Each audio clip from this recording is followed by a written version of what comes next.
Hey everyone, welcome back to my channel Explore with Aditi Vyas. In today's video, I'm going to discuss all naming reaction in organic chemistry of class plus 2. But before that, if you are new to my channel, please subscribe to it. Alright, so let's start the video without wasting our time. So we are going to start with Sandmeyer reaction and Gitterman reaction. Alright, सबसे पहले तो अगर आप reactions पढ़ना start कर रहे हैं तो मेक श्योर कि आपके पास नोटबुक और पेन हो ताकि आप साथ साथ में नोट करें। एक मतलब सिंपल आपके पास पेज में सारे के सारे नेमिंग रिएक्शन होने चाहिए विद ट्रिक्स, ताकि आप उन्हें बार बार रिवाइज कर सकें। रिएक्शन क्या है, एक बार पढ़ने से आपको नहीं आएंगे। ऑलराइट, सो अगर हम सैंडमेयर रिएक्शन और गिटरमैन रिएक्शन की बात करें तो दोनों रिएक्शन ऑलमोस्ट सेम है। सेम इसलिए है क्योंकि प्रोडक्ट भी इनके सेम है और रिएक्टेंट्स भी इनके सेम है। ऑलराइट, बट डिफरेंस कहाँ पर है, हमारे पास कैटालिस्ट में। तो कंफ्यूज नहीं होना है, जब भी इन दोनों को पढ़ना है तो साथ में लिख लीजिएगा। ठीक है, बेंजीन डाइजोनियम क्लोराइड जो है वो एज अ रिएक्टेंट हम लेंगे, ठीक है, और उसको रिएक्ट करवाएंगे HBr के साथ। पर सैंडमेयर रिएक्शन में हमारे पास CO2Br2 है हमारे पास कैटलिस्ट, और वहाँ पर क्या है, हमारे पास कॉपर पाउडर है। यानी कि गेटरमैन में कॉपर पाउडर है, सैंडमेयर में कॉपर ब्रोमाइड है। ठीक है, बट हमारे पास अगेन प्रोडक्ट जो बन रहा है वो सेम है, bromobenzene plus N2 plus HCl। तो सारी की सारी रिएक्शन तो सेम हो जाएगी, लेकिन कैटालिस्ट ध्यान रखने की ट्रिक ये है, सैंड में कॉपर कवर या फिर कॉपर ब्रोमाइड, ठीक है, अगर आपको नाम नहीं याद रहता है तो कवर CuBr, ठीक है, और गेटरमैन में कॉपर पाउडर। ऑलराइट, बाकी तो आपको ये ध्यान में रखना है, बार बार रिवीजन से और शॉर्ट नोट्स बना के ही आपको ये रिएक्शन ध्यान में रहने वाले हैं। ठीक है, तो बेंजीन डाइजोनियम क्लोराइड को जब हमने रिएक्ट करवाया तो हमारे पास ब्रोमोबेंजीन की फॉर्मेशन हुई, और इसको हम बोलेंगे सैंडमेयर और गेटरमैन रिएक्शन। बट कैटलिस्ट जो हैं वो हमारे पास डिफरेंस है ट्रिक में, सैंड में कवर, गेटरमैन में कॉपर पाउडर। ठीक है, उसके बाद आ जाते हैं हम Wurtz reaction, Fittig reaction, Wurtz Fittig reaction. तीनों रिएक्शन बहुत इंपॉर्टेंट है और बहुत ज़्यादा सिंपल हैं। ठीक है, अब वुड्स रिएक्शन में हमने क्या लेना है, एल्काइल लेना है। ठीक है, और यहाँ पर हमने बेंजीन ले लिया है। ठीक है, और वुड्स फिटिक जब दोनों मिक्स हो गए, एक साइड एल्काइल दूसरे साइड बेंजीन, ठीक है, तो तीनों की तीनों रिएक्शन में एक चीज़ जो कॉमन है दैट इज सोडियम 2Na। ठीक है, तीनों रिएक्शन में ये चीज़ तो कॉमन है। तो अब दूसरी चीज़ जो कॉमन है दैट इज़ ड्राई एथर, जो हमारे पास ड्राई एथर में ये रिएक्शन प्रोसीड होगा। कैटालिस्ट या जो भी कंडीशंस होती हैं किसी भी रिएक्शन की, वो सबसे ज़्यादा इम्पैक्ट डालती हैं। ठीक है, अगर आपको अच्छे मार्क्स गेन करने हैं रिएक्शंस में तो मेक श्योर कि आप कैटालिस्ट कंडीशन जो भी दी गई हैं उन्हें प्रॉपरली लिखें। तो जब हमारे पास सोडियम सेम आ गया, ठीक है, तो इसमें से हमने 2NaX निकाल लिया, रिमूव कर लिया, तो हमारे पास क्या बचा, RR। ठीक है, और उसके बाद फिटिक रिएक्शन में जब हमने 2NaX निकाल लिया, आपको याद रखना है कि प्रोडक्ट में हमारे पास क्या आ रहा है, 2NaX। ठीक है, तो जब हमने इसको भी रिमूव कर लिया तो हमारे पास 2 बेंजीन आ गई, बस वही आ गया प्रोडक्ट में, और यहाँ से हमने 2NaX निकाल लिया तो एक R और एक बेंजीन की रिंग बच गई, बस वो लिख दिया यहाँ पर। ठीक है, तो मतलब अगर आपको रिएक्टेंट्स याद में रहते हैं ना तो प्रोडक्ट बेसिकली आप अच्छे से कर सकते हैं। उसके बाद आता है Finkelstein reaction and Swarts reaction. ठीक है, तो ये एक दूसरे से सेम तो नहीं है।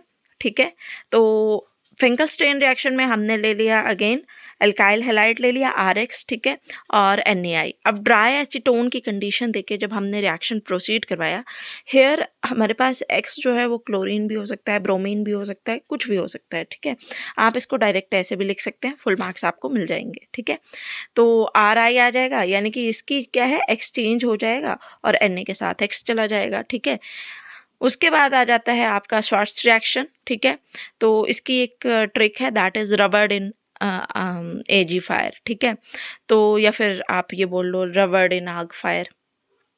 तो रबर्ड से RBr ले लेंगे प्लस आग फायर या AG फायर, ठीक है, AGF, और उसके बाद क्या कर देंगे, हैलोजन का एक्सचेंज कर देंगे, और जब हैलोजन का एक्सचेंज हो रहा है तो RF आ जाएगा और AgBr आ जाएगा। ठीक है, मतलब आपने ट्रिक के थ्रू रिएक्टेंट लर्न किया और रिएक्टेंट से ही आपका प्रोडक्ट बन गया।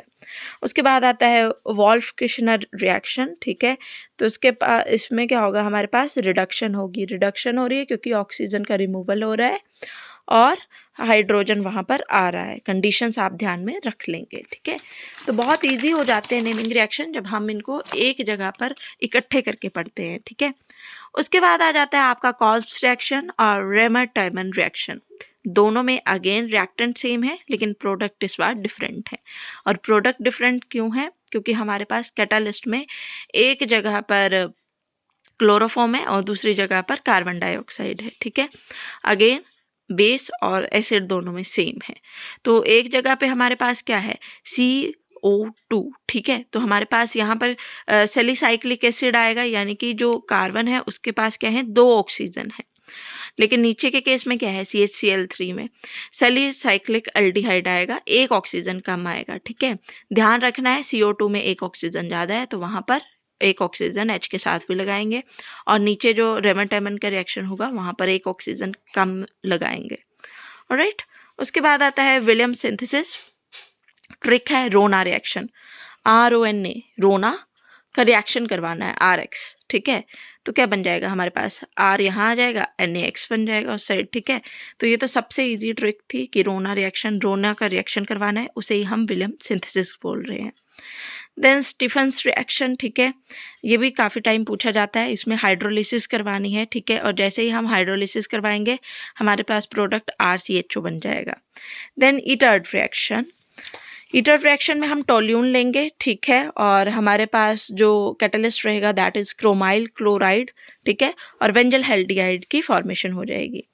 अगेन गेटरमैन कोच रिएक्शन में हम टोल्यून तो नहीं ले रहे हैं पर हमारे पास वेंजल एल्डिहाइड की फॉर्मेशन हो रही है।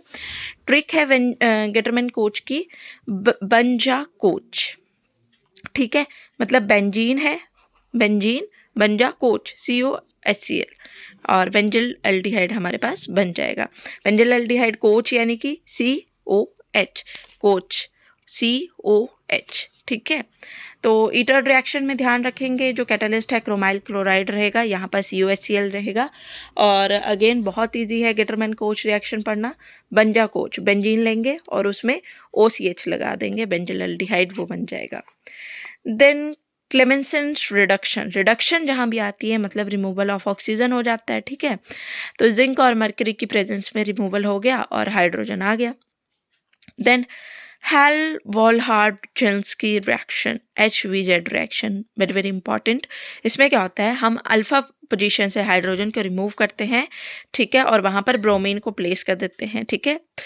तो कार्बोक्सिलिक एसिड के जब अल्फा पोजीशन से हाइड्रोजन का रिमूवल हुआ in the presence of bromine और रेड फॉस्फोरस, तो क्या बना हमारे पास, ब्रोमो कार्बोक्सिलिक एसिड। वैसे का वैसा ही रहेगा सब कुछ, बस एक हाइड्रोजन रिड्यूस हो रहा है क्योंकि वहाँ पे ब्रोमीन लग रहा है। Then Hofmann bromide reaction, bromide, ठीक है। तो नेम से ही क्लियर है ब्रोमीन यूज़ होने वाला है, और अमीन की प्रिपरेशन होती है फ्रॉम अमाइड, ठीक है। ब्रोमोअमाइड यानी कि हमारे पास जो रिएक्टेंट रहने वाले हैं वो क्या क्या है, ब्रोमीन है और अमाइड है हमारे पास, ठीक है। तो ट्रिक है अमाइड इन ब्राउन बेस, अमाइड ले लिया किसमें, ब्रोमीन में, brown base NaOH strong base. अब क्या प्रिपरेशन की हमने, अमाइन की प्रिपरेशन करनी है, ध्यान रखना है।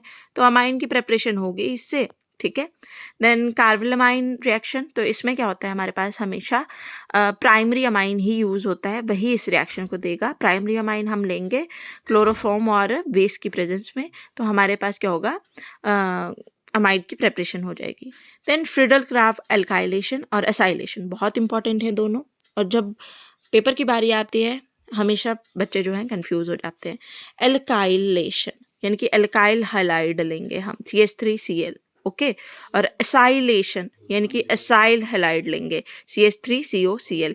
अब कुछ नहीं करना है, AlCl3 की प्रेजेंस में होंगे दोनों रिएक्शन, ठीक है। सिर्फ यहाँ पे एल्काइल हैलाइड है एल्काइलेशन के केस में, एसाइलेशन के केस में एसाइल हैलाइड है। बाकी सेम रिएक्शन है, सिर्फ यहाँ पर क्या है, एल्काइल आ जाएगा और यहाँ पर एसाइल आ जाएगा, CH3, ठीक है। So this is all about the naming reaction. I hope you all understand it. Thank you for watching, stay connected.